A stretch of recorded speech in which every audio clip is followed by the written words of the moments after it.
The Middle Ages conjures to mind, among other barbaric images, that of the heretical sorcerer being condemned to the stake to be burned alive for the practice of magic through the conjuration of demons. And while the medieval Inquisition did send many to the secular authorities for such a cruel and horrible fate, this was rather the exception than the rule in the vast majority of heresy trials, at least in terms of absolute numbers. Not that justifies the ones that they did send over to the secular arm. Though it's perhaps most instructive to look at what is one of the most interesting and maybe well documented earliest cases for an execution for sorcery as heresy, and that is the execution by burning at the stake of the Italian astrologer and probably astral necromancer Cecco d'Ascoli on September 26, 1327. Though, as we'll see, pinpointing the exact nature of Cecco's crime, aside from generally being a relapsed heretic, is surprisingly difficult, although we have a good bit of data to extract from. But by looking into his astrological works, we can very probably get a glimpse into the world of both where the practice of medieval astrology could cross the line over into heresy, but also the astrological demonic conjurations of the High Middle Ages, something I think perennially interesting around here. If you're interested in magic, hermetic philosophy, alchemy, Kabbalah, or the history of the occult, make sure to subscribe here to Esoterica and check out my numerous other content on topics in the story of Western esotericism, including curated playlists on various themes. And also, if you want to support my work of providing accessible, scholarly, and free content on topics in esotericism here on YouTube, I'd hope you consider taking a look over at my Patreon with a one-time donation for the channel. You can use the little super thanks option below the video to support us, and you can even pick up some pretty cool black metal style merch over on the store tab of the channel. But now, let's turn to the astrological heresy and the very probable astral necromancy of Cecco d'Ascoli, burnt alive as a relapsed heretic in the September of 1327. I'm Justin Sledge, and welcome to Esoterica, where we explore the arcane in history, philosophy, and religion.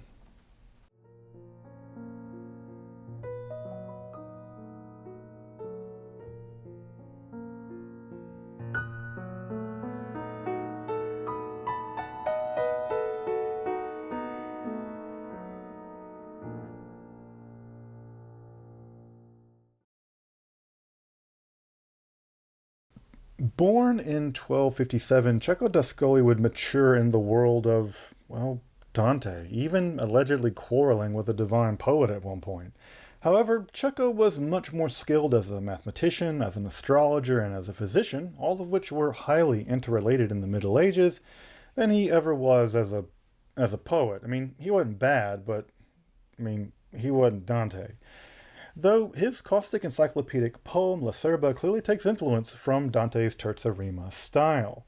By 1322, he had become professor of astrology at the University of Bologna, one of the oldest, in fact, the oldest such European institution. It's the oldest continuously functioning university in all of Europe, the law faculty there at least.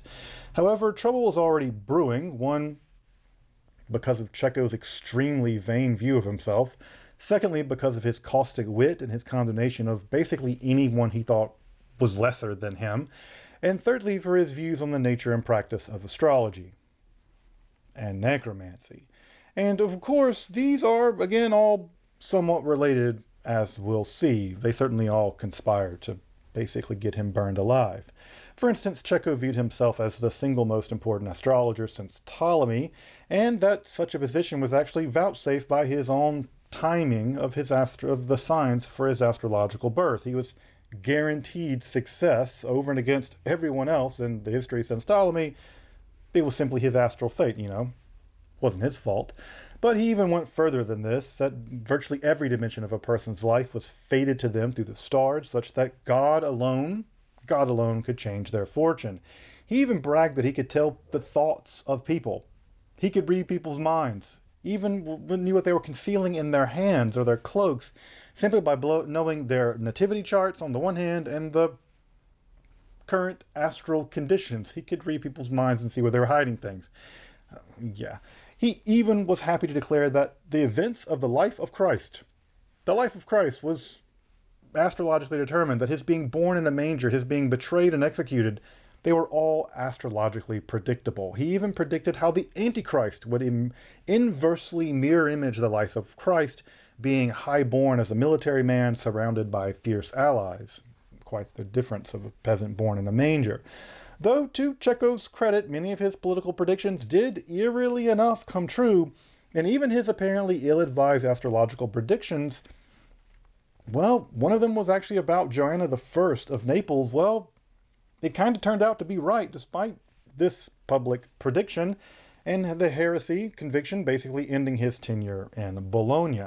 I mean, when you tell your king, the guy that's basically in charge of your life, then Charles, the Duke of Calabria, that his eldest daughter was doomed to sell her honor because of, astrology stuff, well, you kind of see that coming.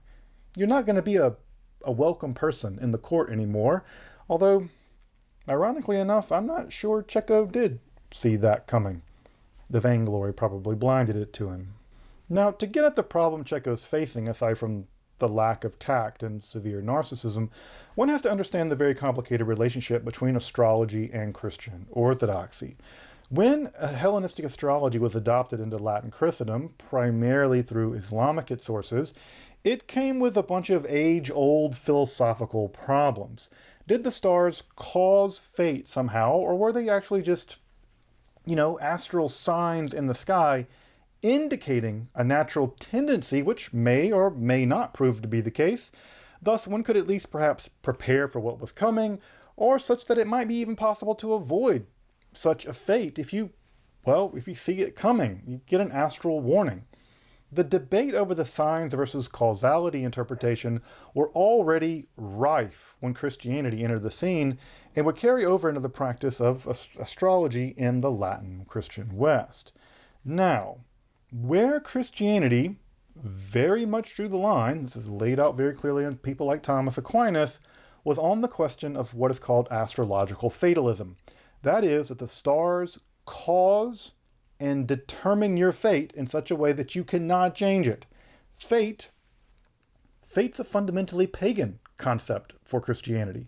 Such a position just stood at odds with the Christian concept of sin and the acceptance of grace as performed by a free will, the loving kindness of a just God, and the eventual rewards and punishments of the afterlife. Thus, if the stars condemned me to the life of a profligate sinner, and God couldn't justly condemn me, then God couldn't justly condemn me to hell any more than the stars ensuring the righteous life of the saint could be claimed by that saint. It wasn't any fault of their own. It was always in the stars for them to be a saint.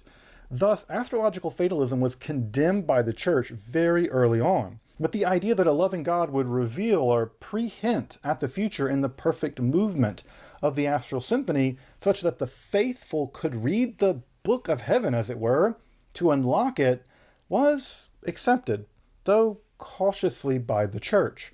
The movement of the heavens simply couldn't be meaningless. I mean, God did make it move that way.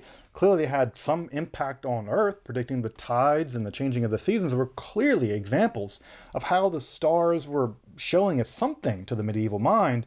And just as God had hidden secrets in plants and gems and metals for the benefit of humankind, so too the reasoning went that God had designed the movements of the stars to aid us in doing God's will down here on Earth. Thus, the church somewhat begrudgingly accepted astrology as a kind of science, though much more so, actually, than alchemy. Recall, Cecco could teach astrology publicly at the university. That's why it's weird to think of astrology as being esoteric. I mean, in the Middle Ages, it was just a university level class. But alchemy, on the other hand, never achieved such recognition, either academically. You could never take an Alchemy 101 class at a university, and it was never even represented in the world of the guilds, in the world of skilled trade. However, like alchemy, astrology was typically held with some suspicion, not only because it could cross over into the heresy of astral fatalism, but also because it became deeply associated with demonic conjuration. Very associated with demonic conjuration, and we'll talk more about that in just a moment. But, as I noted earlier, Cecco was already very probably flirting at least with astral fatalism, and he was also making plenty of enemies at court with his constant mockery, his lack of political tact, and his overly high regard for himself. Now, in the Middle Ages, you can generally get away with some degree of heretical shenanigans as long as you keep them to yourself and you keep a relatively low profile at court. Well, Cecco didn't do any of that. He did none of that. He publicly taught what appears to be manifest heresy. He enraged and scandalized members of the court, including a king, and he published his lectures for everyone to read, and for the Inquisition to read.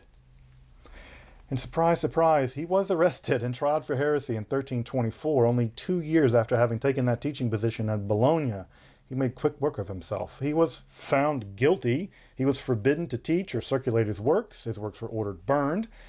And if you were caught with them after they were ordered burned, then you were excommunicated yourself. And then he was sentenced to 15 days of confession, occasional fasting throughout the year, 30 daily paternosters and Ave Marias, and a mandatory hearing of the weekly sermons given by the friars around there. Now, as far as medieval punishments go, this isn't just, terrible. You're not burned alive yet, especially considering that Cecco basically did everything he could to earn the ire of both secular and religious authorities. But there remains a kind of outstanding historical question. What exactly was the nature of his heresy? Yeah, he was convicted of heresy, but what exactly did he teach that was so wrong? Now here, the inquisitional records for his trial are pretty fragmentary and scant, sadly. We only know vaguely that his astrological teachings were the subject of the trial. So what in his writings can we glean as to the exact nature of his heresy? Cecco's 3 main surviving works, including his unfinished and encyclopedic poem La Serba, and his commentaries on the Sphaera Mundi of Sacrobosco, along with some of the astrological writings of the Muslim astrologer Alcabitius. Of these, there isn't much in either his vernacular poem La Serba, nor in his comments on Alcabisi that are, especially shocking. I mean, there's some pretty out there stuff, but none of it's especially shocking and none of it's deeply heretical. Aside from some pretty obvious drifting into astral fatalism. For instance, Cecco comments on the importance for astrological timing for the foundations of cities, something that was well practiced in both the Islamicate and in the Christian world. This was well known to Alcabitius. Baghdad, for instance, was founded using astrological timing performed by a Jewish astrologer, Mashallah bin Athari. Though, again, Cecco's going to push the line a bit, and he actually goes so far as to ascribe the cultures of various cities to those conditions. Thus, the Romans and the Tuscans are corrupt because of the ascendancy of Venus, while the Lombards are more scientifically inclined because of their founding under the sign of Mercury. Though, even here, Cecco, he drills down even further, noting that some signs do at least condemn individuals to very specific fates. It's like being beheaded, for instance. At least in other cases, vaguer fates. This is especially true for world historical figures. While individuals are driven, as it were, by astrological causation from things like their temperaments, their vocations, their moral dispositions, even the efficacy of the predictions wrought from dreams. You can have more or less accurate prophetic dreams depending on what astrological conditions there were when you were born.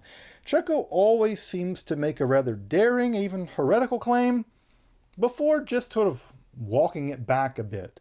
For instance, in his discussion on the freedom of the human will, a very important issue in this whole thing, in fact, the real linchpin issue of all this, Cecco gladly asserts that freedom is the case and he aligns himself with church orthodoxy. However, at almost every other instance, there hardly ever appears to be much in the way of human freedom in his thinking and in his commentaries, at least not under the direct and manifest control of the stars. Now, recall from earlier that I said he could read people's thoughts, and that even the life of Christ was, fixed by astral fate. I mean, Such claims, narcissism aside, don't sit particularly well with any conception of human freedom. I mean, hell, they don't even sit well with the conception of divine freedom. If even Christ is determined to be born in a manger, what in the sense, what do we, it's as if the stars determine the very coming of Christ more than the divine will itself. In fact, Cecco even quotes sources that argue that in certain very long astrological cycles divided into quarters, that astral demons, incubi and succubi, actually mate with human beings to produce exceptional religious figures like Moses, Merlin, Hermes Trismegistus, Simon Magus, and even the Antichrist. Such conditions allow for those people to be born from virgins, and for those people to found great religions and perform great marvels, supernatural miracles. Now, here he's quoting from Hipparchus and Pseudo-Zoroaster on this point, but those very authors also claim that such conditions also produced Jesus. Yeah, Jesus was, according to these authors, quoted by Cecco and read in public in his lectures, the result of an incubus mating with Mary at a certain astrological juncture, thus producing a new religion founded by a Jewish wizard. Now, of course, Cecco verbally rejects this position out of hand while oddly maintaining the truth of it, all this incubus succubus stuff, for, Merlin and Moses, Hermes, and eventually the Antichrist. But just not Jesus. He tells us, no, it's not true for Jesus. That would be a barbaric thing to say. He even disclaims himself that Jesus' birth and the darkness during his death were in fact miracles according to Cecco, and not natural eclipses or a comet, as in some other theories. And yet, at the same time, he's happy to show that the events of Jesus' birth, his life, and death were all in accordance to his nativity chart. Simply put, Cecco is talking out of both sides of his mouth. He's like, yeah, it's all astrologically determined, but no, we're really in line with the teachings of the church. He provides ample evidence for his belief in astrological fatalism, all the while disclaiming it. But I can't say that he was the most severe in this position compared to other, admittedly more minor astrologers of the period. Though, honestly, this just isn't totally beyond the pale for medieval astrological reasoning, and probably not totally grounds for charges of manifest heresy. I mean, other people said more, controversial things. Cecco can always claim, well, I wasn't really teaching that. I was just quoting these old pagan people that they believed it. I wasn't teaching manifest heresy. I was just teaching the teachings of these infidels or pagans or something. However, such teaching was, in the case, very public, very much published under his name, and he was using his intellect and wit to basically make as many enemies as possible at court. However, as if that all weren't enough, teaching astrological fatalism and making everyone pissed at you, it seems pretty apparent from Cecco's commentary on the Sphaera Mundi of Sacro Bosco that not only was he pretty learned on the demonic necromancy of the day, but that he had oddly practical knowledge. And he was foolish enough to teach it as such from a public university surrounded by the enemies he had made all around him and the Inquisition. So, a couple of things are worth mentioning before getting into the details of Cecco's astral necromancy. The first few are probably just coming to your mind already from that very weird term, astral necromancy. That is, what do celestial objects have to do with demons, or with divining the future from the dead? Well, the first thing to note is that the term necromancy had already undergone a pretty significant linguistic shift from the classical world to the medieval Latin West. Specifically, the term had ceased to be used strictly for, employing the dead to learn about the future, and it simply had become a term for any form of black magic, though most often the conjuration of spirits and demons to alter the natural world around you, to learn secrets, to rapidly acquire knowledge, like in a text like the Ars Notoria, or you could also use this kind of techniques to divine the future. Secondly, while we typically conceive of demons as somehow dwelling or escaping, they're in hell and they're being conjured out of hell. This doesn't line up with medieval views about the pre-judgment location of demonic beings. In the medieval conception, and still today in the Orthodox Catholic conception, the angels fell following the Great Revolt in heaven, and they became trapped in the upper celestial realms and sort of the gap between our world and the moon. Thus, and yes, our world is the center of all this. Thus, rather than dwelling in hell, which is really more of a Protestant thing, they're thought to actually dwell in the heavens above us and kind of to be only trapped into hell at the very end of time. Thus, they're up there floating above the moon somewhere. Thus, astral or astrological necromancy is using the positions of celestial objects to aid in or cause demonic powers to serve in the interest of the sorcerer. I should also note here that in a lot of theories of medieval necromancy, these demonic beings are also just kind of neutral spirits. But this, again, this doesn't line up with Christian orthodoxy very well. And Cecco, even in the rather tame commentary on the Alcibiades, spells out how and when to make talismans in the style of magical texts like Picatrix and the works of Thabit ibn Qurra. Here, typically metals in their astrological correspondence are forged to provide talismans, which, they produce effects like finding you love, success in battle, the acquisition of honor. He even gives us one of those to drive away flies using a stone set into a ring. I kind of wish I had one to drive away wasps. They're terrible around here this time of year. Of course, such a use of astrological magic just kind of skirted the line of so-called natural magic. This is just using occult, literally hidden forces of nature, for our benefit. This is no different than using a magnet to drive away or bring near iron filings, or using a piece of amber to generate a spark of electricity. This is sort of all the rage in the Middle Ages. And employing such natural magic, while not exactly endorsed by the church, did have centuries of practical antecedents in people like Roger Bacon. In fact, the idea that the church actually spent time in the Middle Ages actively suppressing science at every turn is patently false. Every major development in medieval science was only possible because of the backing of the church, in fact. However, in his commentary on the Sphaera Mundi of Sacro Bosco, Cecco does really clearly cross into the lines of astral necromancy, not just, safe natural magic. And the Inquisition names that commentary as at least part of Cecco's prosecution. So whatever he did, it's mostly wrapped up in the commentary on the Sphaera Mundi. Though, just to note, because not everyone spends all their time reading obscure medieval books, like the Sphaera Mundi of Sacro Bosco was produced around 1230, and it was the most learned and lucid work of especially astronomy and astrology over the Middle Ages. It went into 80 editions upon printing, and it survives in hundreds of manuscripts. It was without any doubt one of the most popular, if not the most important astrological textbook of the period, and it's actually well worth reading even now. I mean, if you want to get into the medieval conception of the world, the Sphaera Mundi is absolutely your book, despite the fact that basically no one talks about it now. It's also a great corrective to the persistent nonsense about how medieval people thought the earth was flat.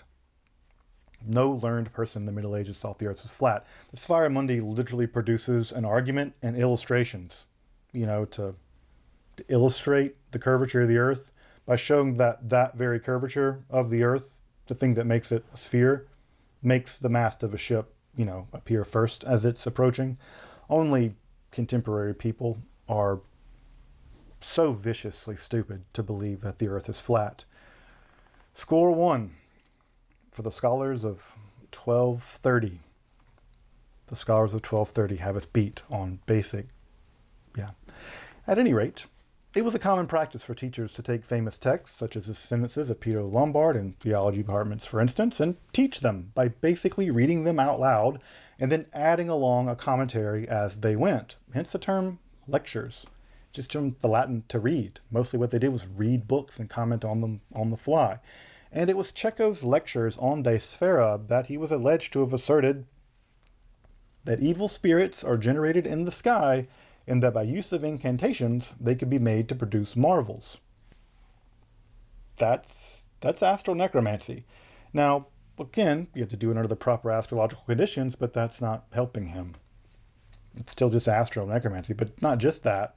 He have actually made mention about how one might do this, and even insinuated that he knew all this from first-hand experience.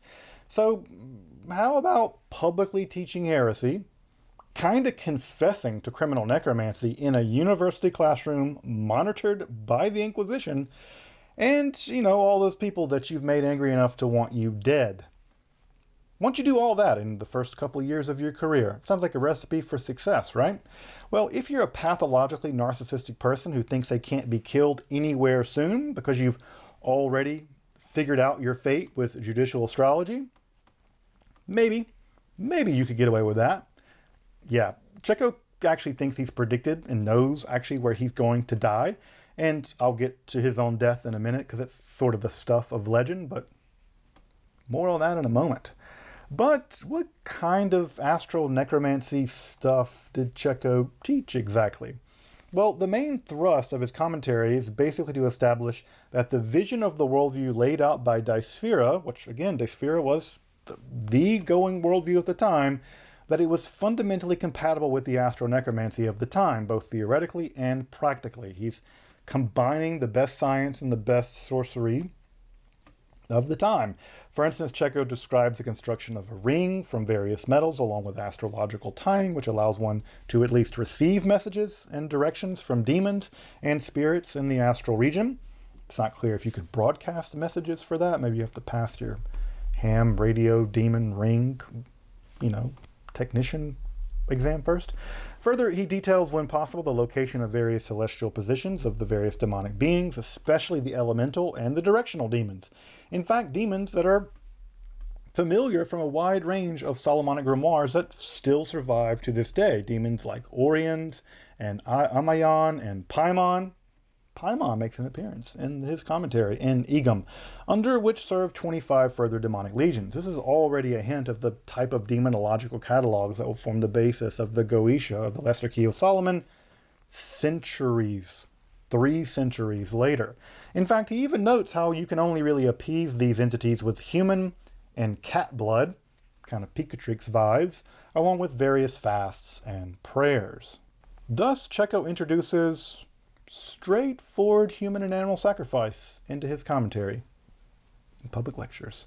Of course, he also provides for the correct astrological timing for just, good old-fashioned necromancy, such that the flesh of corpses of human blood will provide you trustworthy responses. I mean, you don't want to take the time to engage in necromantic interrogation of the dead only to end up with them telling you a bunch of malarkey because you didn't do your astrological homework. You gotta time this stuff, folks, and Cecco's here to help you out so that the dead don't lie to you. Such demons, by the way, could also be trapped within mirrors. A demon he mentions here specifically is a demon named Floron. We are told a fun tale about how this king tried to use a mirror of Floron to find buried treasure. You knew it was coming, right? Of course, Esoterica, buried treasure. With the demon promising that it would reveal enough treasure for this king to last the monarch his whole life long. Of course, following the promises of the demonic mirror, this demon, Floron, trapped in the mirror, the king dug and dug and dug, and at the bottom of a great heap of earth, he found the amazing treasure. He grasped it, and the earth shook, and the king was buried alive. And the treasure, indeed, was enough to last him the rest of his life. I mean, that's what you get when the demon trapped in a mirror tells you where treasure is. You think it's going to go well for you? Cecco describes how to construct such mirrors. In addition, by the way, the mirror of Floron is actually detailed, how to construct it at least, is detailed in CLM 849, the Munich Necromancer's Manual, which was actually produced 200 years after Cecco himself was burned alive. So, you hear a future episode calling my name, a Mirror of Floron episode. We should get someone to use it and see if they can find me some buried treasure. That might be a liability issue. I need to talk to my lawyer about that.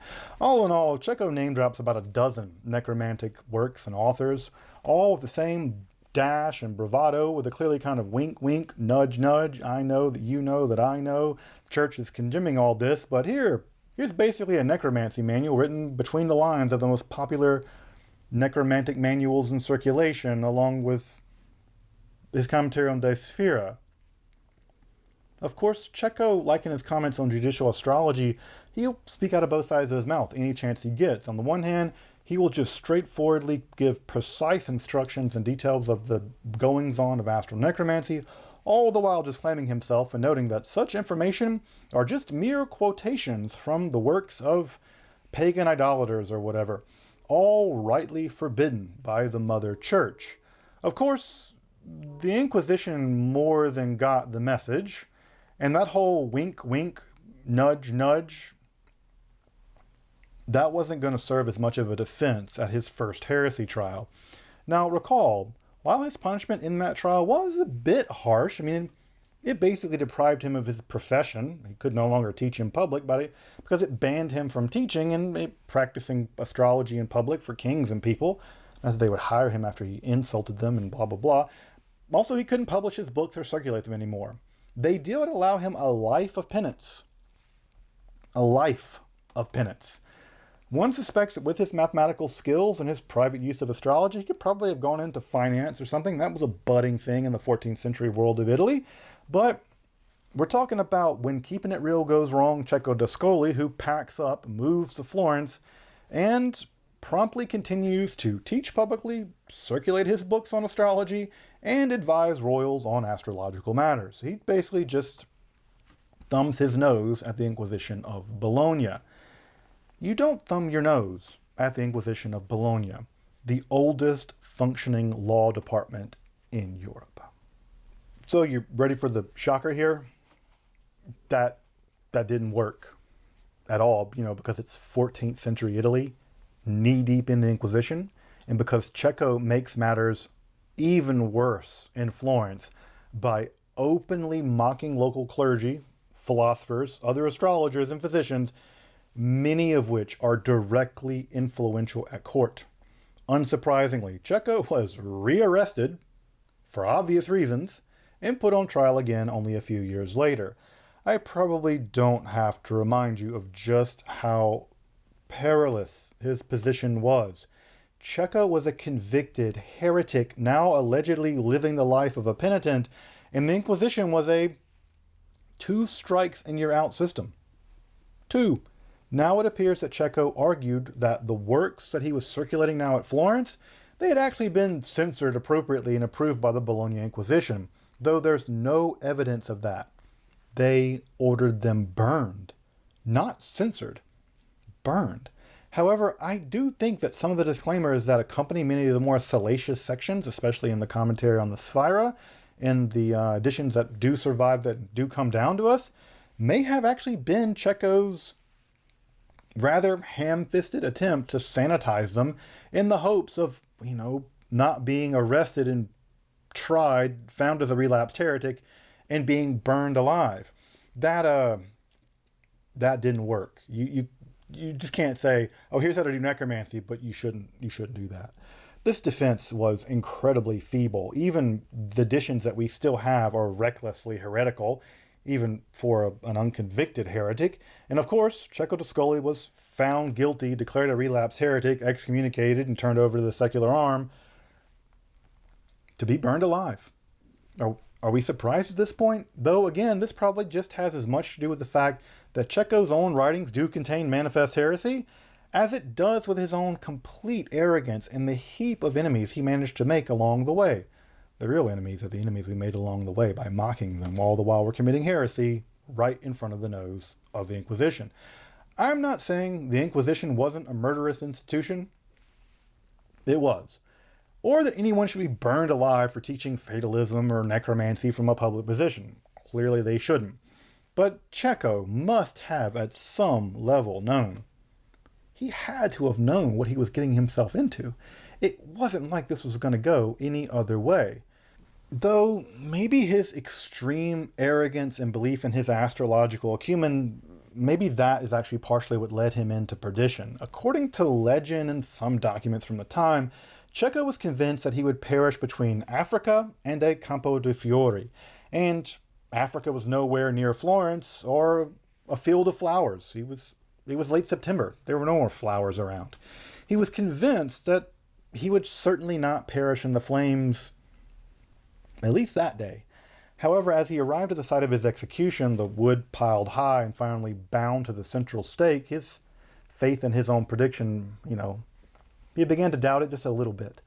The fire was now lit beneath him, and with no supernatural help in sight, he actually asked the executioner, "Hey, is there anywhere near here called Africa?"